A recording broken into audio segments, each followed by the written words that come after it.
Welcome to week 4 of our creative writing course. This week we're focusing on crafting compelling dialogue, one of the most powerful tools for bringing characters and scenes to life.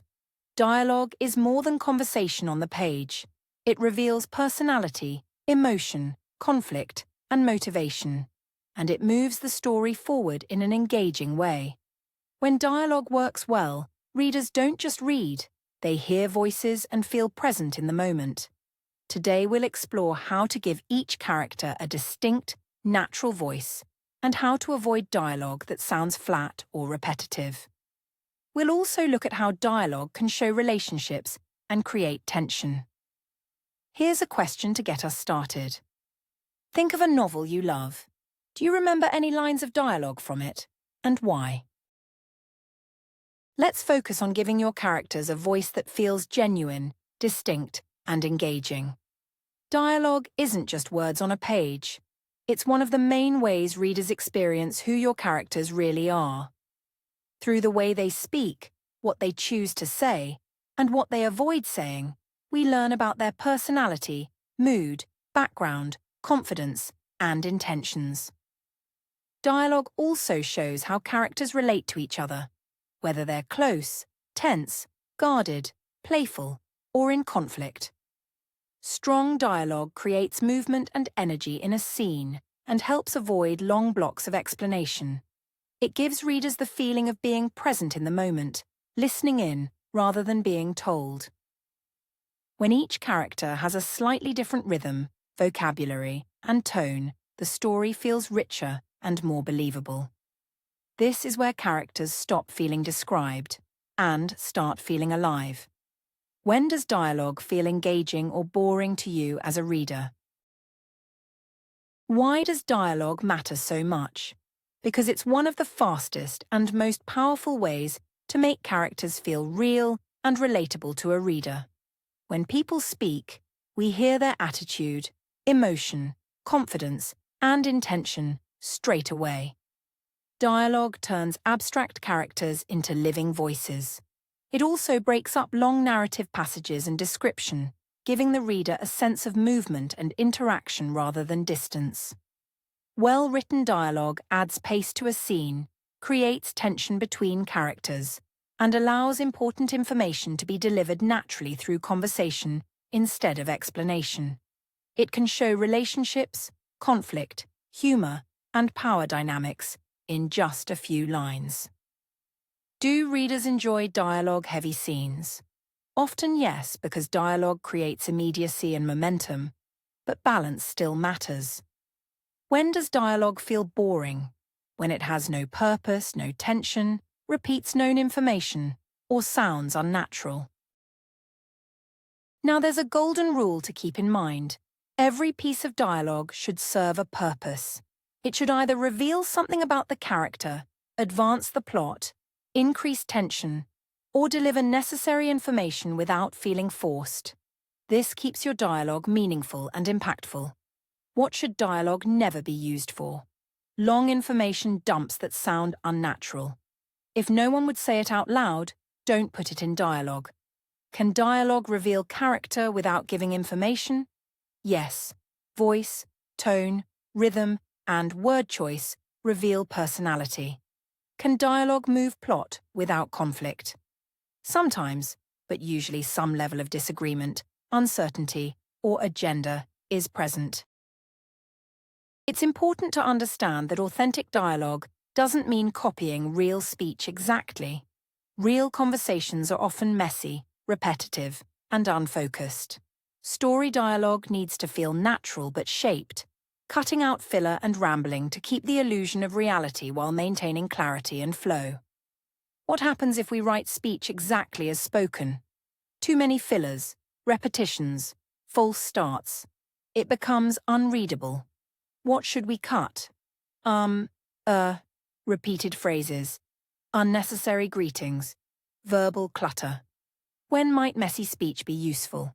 To show stress, panic, intoxication, or emotional overwhelm. Avoid flat dialogue that feels dull or lifeless on the page. This often happens when characters speak only to deliver information. agree too politely, or all sound exactly alike.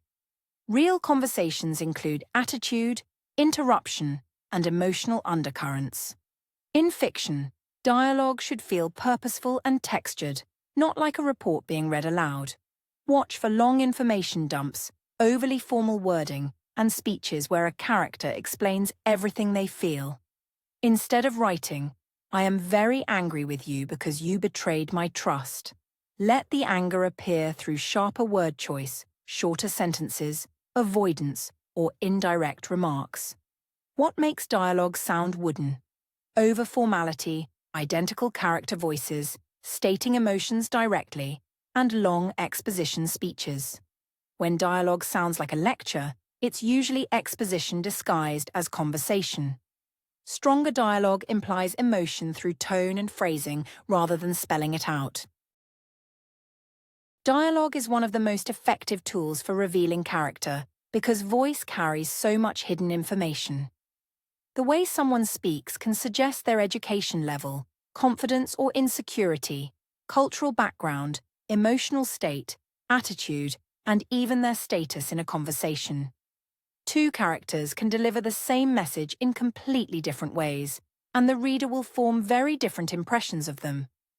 Word choice, sentence length, rhythm, and directness all shape how a character is perceived. This means dialogue does more than show what a character thinks. It shows who they are. It also helps signal power dynamics: who leads, who avoids, who challenges, and who submits in an exchange. How does confident speech sound? Usually more direct, with fewer qualifiers, clearer statements, and shorter sentences. How does nervous speech sound? More hesitant, with hedging words, softer phrasing, and indirect language. What do you think signals background or education? Good dialogue doesn't just sound interesting. It actively moves the plot forward. Key story moments often happen through conversation. Decisions are made, conflicts surface, secrets are revealed, alliances shift, and goals change direction. When characters talk, something should be happening beneath the surface, not just exchanging words, but altering the situation in some way. If a dialogue scene leaves everything exactly as it was before, it can feel static and unnecessary. Strong dialogue creates momentum and consequence, giving the reader a reason to keep turning the page. Each meaningful exchange should either advance the story or deepen the stakes. What should change after a dialogue scene? New knowledge, a decision made, a relationship shift, higher stakes, or a new direction. Examples of dialogue changing a relationship include a confession, betrayal, ultimatum, or major revelation. Can quiet dialogue move a plot? Let's talk about subtext, the hidden layer of meaning beneath the spoken words. Subtext is what a character truly thinks or feels, but chooses not to say directly. In real life, people rarely state their deepest emotions plainly, and realistic dialogue reflects that. Characters may dodge questions, change the subject, soften their language, or speak indirectly to protect themselves or influence others. This gap between what is said and what is meant creates tension and depth on the page. It also invites readers to read between the lines and become active participants in interpreting the scene. When subtext is present, dialogue feels layered and human rather than obvious and on the nose. Why do people hide their true feelings? Fear of rejection, pride, shame, power imbalance, or self-protection. Common hidden emotions include hurt, jealousy, fear, love, and resentment. Where is subtext easiest to write? Here's an example of subtext in dialogue: the difference between stating a feeling directly and letting it show indirectly through wording and tone. An on-the-nose line would be, "I'm hurt you forgot my birthday." It's clear, but it leaves nothing for the reader to interpret. A subtler version might be, "Oh, you've been busy, I suppose." On the surface, that sounds reasonable and calm, but underneath it carries disappointment and accusation. Subtext adds layers like this, allowing emotion to sit below the words rather than inside them. It creates realism, tension, and reader engagement because we sense what's truly meant, not just what's spoken. What is really being said underneath? Often an accusation, hurt feeling, or unmet expectation. How does tone change meaning? Tone can turn a neutral sentence into sarcasm, criticism, or even a quiet threat. What body language clues support subtext? Conflict is key to strong dialogue because it creates energy and forward movement in a scene. Conversations become compelling when characters want different outcomes, hold opposing beliefs, hide important information, or don't share equal power. Emotional stakes, such as fear of loss, desire for approval, or wounded pride, also sharpen exchanges and make each line matter more. Without some form of tension, dialogue can feel flat and purely functional. Conflict doesn't always mean shouting or arguing. It can be quiet resistance, withheld truth, or competing goals beneath polite words. When pressure exists under the surface, even simple lines feel charged and alive rather than like information swapping. Is agreement boring? Often yes, unless the agreement carries emotional risk or consequence. Can polite dialogue contain conflict? Absolutely. Through subtext, restraint, and indirect pushback.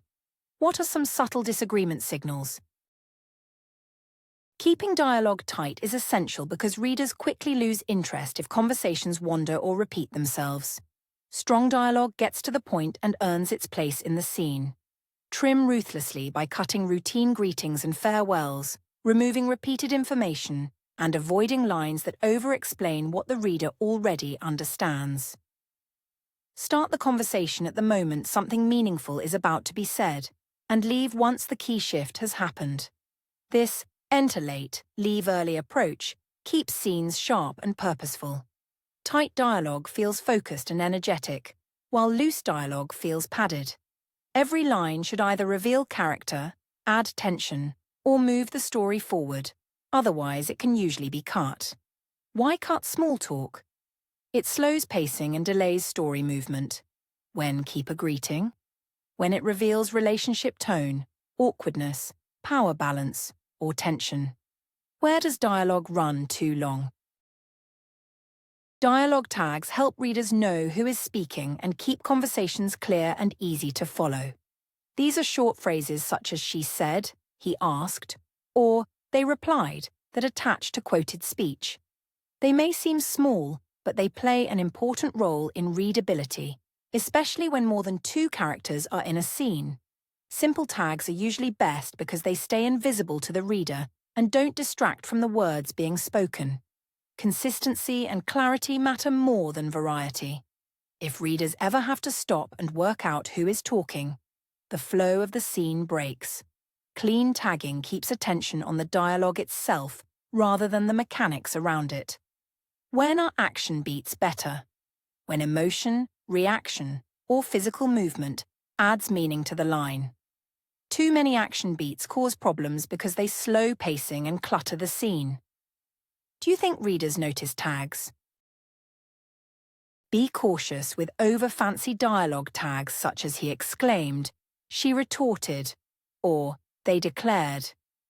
While they can occasionally add flavour, using them too often draws attention to the tag instead of the spoken line and can make the writing feel forced or theatrical. Readers are used to simple tags like said and asked, and these tend to disappear on the page, allowing the dialogue itself to carry the emotion and meaning. If the words are strong, they don't need decorative labels. Variety in tags is less important than clarity and flow. When you want to show tone or feeling, it's often better to adjust the dialogue wording or add a brief action beat rather than upgrade the tag. Keep tags clean and unobtrusive so the reader stays immersed in the conversation, not the mechanics. Use dialogue tags wisely and keep them simple. The word said is almost invisible to readers because it's so familiar, which makes it effective in most situations. Readers tend to glide past it and stay focused on the spoken words. Problems arise when writers try to make every tag more dramatic with stronger verbs or adverbs. Overstyled tags can feel repetitive and distracting. A better alternative, when you want to add emotion or movement, is to use an action beat, a short physical action placed before or after the line of dialogue. Action beats both identify the speaker and add visual and emotional detail to the scene. They also help vary rhythm and reduce tag repetition. For example, instead of writing, "He exclaimed angrily," you might write, "He slammed the door." The emotion is now shown rather than labelled, which feels more natural and vivid to the reader. Action beats can often replace dialogue tags very effectively. Instead of labelling who is speaking, you show it through a small physical action or gesture attached to the line. This keeps the dialogue clear while also adding movement, mood, and character detail to the scene. Action beats make conversations feel grounded in the physical world rather than floating voices on a page. They can reveal attitude, emotion, and relationship dynamics at the same time as identifying the speaker. Used well, they add texture and variety to dialogue and help control pacing. Short, specific actions work best. You only need a quick visual cue. For example, instead of "I don't agree," she said, you might write, "She folded her arms." I don't agree.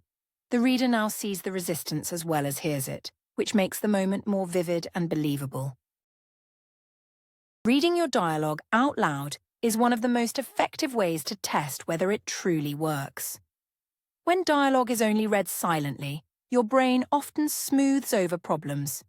But when you speak the lines, weak spots quickly become clear. You can hear whether the wording sounds natural, whether sentences are too long, and whether the rhythm feels human or stiff. It also helps you check that each character has a distinct voice and that the exchange flows rather than bumps along.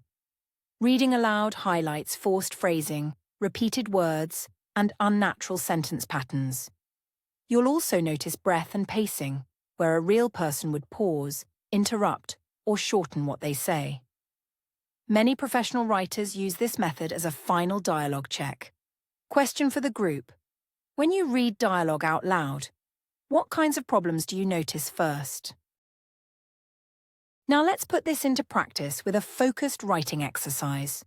Your task is to write a short conversation between two characters who want different outcomes, but neither of them says exactly what they truly feel. The tension should sit beneath the surface, carried through subtext, word choice, pauses, and indirect responses rather than direct statements. Aim to suggest emotion instead of naming it. Use tight, purposeful dialogue and keep the piece under 300 words so every line has to earn its place. You may include a few brief action beats for clarity and mood, but keep the emphasis on the spoken exchange. Think about power balance, hidden motives, and what each character is trying to avoid admitting. Many writers find dialogue harder than description because it must sound natural while still doing story work. Others prefer it because it feels active and character-driven. Which do you find more challenging to write well, dialogue or description, and why? To wrap up, remember that strong dialogue is never just conversation on the page. It is a storytelling tool. Effective dialogue is purposeful, reveals character, shifts relationships, and moves the plot forward. It sounds natural without becoming rambling, and it stays tight instead of padded with filler. The most engaging dialogue also carries subtext, where the real meaning sits beneath the spoken words, and readers are invited to read between the lines. Keep voices distinct, trim what isn't doing story work, and let tone and word choice carry emotion rather than over-explaining it. When dialogue is handled well, scenes feel alive and readers feel pulled into the moment. Next week we'll build on this by working on building strong narratives, looking at story arcs with clear beginnings, middles, and ends, exploring the three-act structure and the hero's journey, and understanding how conflict and stakes shape a compelling story.